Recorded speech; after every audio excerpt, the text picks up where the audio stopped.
Now to Australian politics. Grahame Morris, good to see you both. Thank you for your time. Grahame, how is this going to play out? What do you think is going to be happening inside that party room underway as we go to air? I've given a lot of thought to this, and I don't think a coalition government can actually deliver same-sex marriage for another generation. 50 years ago, 20 years ago, last week, this week, I just don't think the party itself is ready. And I think Prime Minister Tan was in a terrible, terrible position where, there is a movement. A basic tenet of the Liberal Party is a series of things called I believe. And one of them is that we believe in we believe in the importance of the family. And, the community itself is changing the meaning of what a family is. But most Australians still have not changed to include a sort of a gay marriage. And I think, unless there is a serious, full-blown professional plebiscite in which, 75–80% of Australians say yes, I just cannot see a coalition government in the next 10 years agreeing to this, and certainly not some sort of a conscience vote. It's not going to happen. So Grahame, where does that leave these five so-called rebels? If they don't get their way today, what course of action do they face? Look, I thought Dean Smith's new bill, which exempted the church, didn't have enough exemptions, but it exempted the church. I thought he tried really hard. But I think that the four gay members of Parliament and the Crocodile Man, I think, are going to be disappointed. Is that they have fought a good fight. I think they have changed a lot of people's minds. But the coalition, as a coalition, right from the grassroots through to the elected members, are a long way short of saying yes to same-sex marriage. Bruce Hawker, what's your view on this? There are a lot of, doubts about this policy of a plebiscite. There are a number of faults to it, especially a postal plebiscite. We've gone through a lot of the arguments, the legalities being questioned. It wouldn't be binding. We know that it's likely not to be representative of Australians' view on this issue. But on the politics of it, is the plebiscite really the only policy the coalition can pursue without being seen to break a promise? Well, it may well be, and it's a terribly sad reflection on the state of the Liberal Party if that's the case, because Conservative governments in the UK, New Zealand, Malta, Ireland, predominantly Catholic countries, have all come up with legislation and passed it. And now we're seeing inside the Liberal Party desperate moves to try to stop anything happening. And we shouldn't be in any doubt about this. This is what it's really all about. It's just delay, delay, delay, because Turnbull is cornered by the Abbott forces, and they're just making his life absolutely miserable as a result. So it may be the only route that Turnbull can take, but I don't think it's actually going to save him in the end, because most Australians now, I think, are convinced that we need to have a form of gay marriage, and it should be legislated by the Parliament, and Labor has said we're going to do it as soon as we're elected. So anybody that supports gay marriage has got a simple course to take: go and vote for the Labor Party at the next election. That's the problem that the Liberals have got, whichever way you look at it. And this thing about a postal vote, well, no one's explained to me how that could be any better or any different than a plebiscite, and probably is a lot worse because it's not binding, and you might as well have a phone-in poll for the representative nature of it. It's just a bit of a joke, I think. Grahame, do you agree with that this is a vote changer? Oh, look, it's different around the country. In the coalition vote, there are pockets in inner Sydney who are very, very strong on supporting same-sex marriage. In the rest of the community, particularly the bush, they are not. They're just not ready. And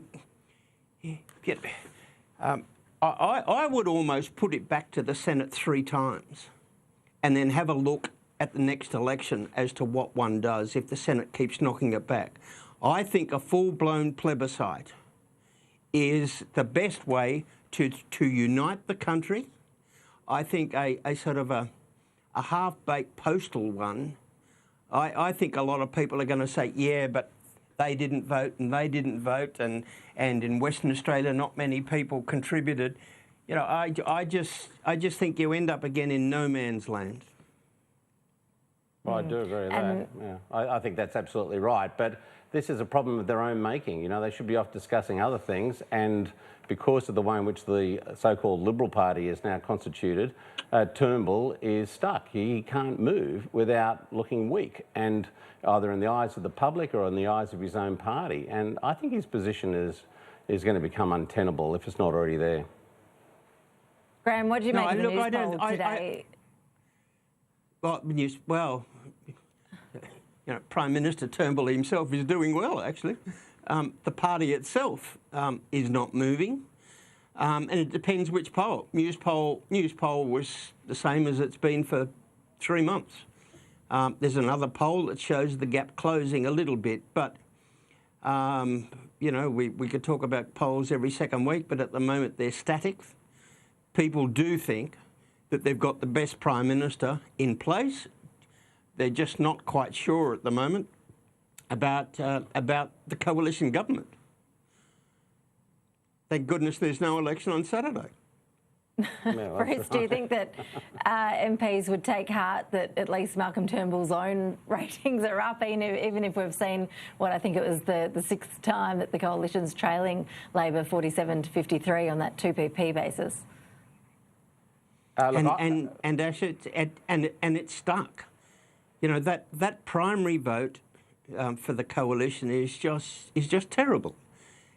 None of it's gone to the Labor Party. The Labor Party's not much better off than they were at the last election, but it's all gone to these other parties, and that's also where I think this same-sex marriage debate is even more awkward for the coalition, because there's a whole gaggle of Australians on the right there who are just not going to wear it, and they've got a few new parties now that they can dabble with. Yeah, and Ash, I think the numbers are just really tell a story there. It's been 53, 47, 36, 36, and then, you know, a bit of a change here and there for months now. And, you know, the public are reflecting what's happening in government. They're stuck in a rut. Australian politics, to some extent, is stuck in a rut. But there's no real sign of it emerging, certainly on the Conservative side, to you know, to any sort of happy satisfaction for anybody who votes Conservative. So I really am looking for the you know, the big change that's going to come about. And I can't see it happening. I really can't. I can just see more of the same. It's like they're stuck in molasses, trying to walk through it and having absolutely no success in getting out of it. And I think that will probably be the way in which it continues up into the next election.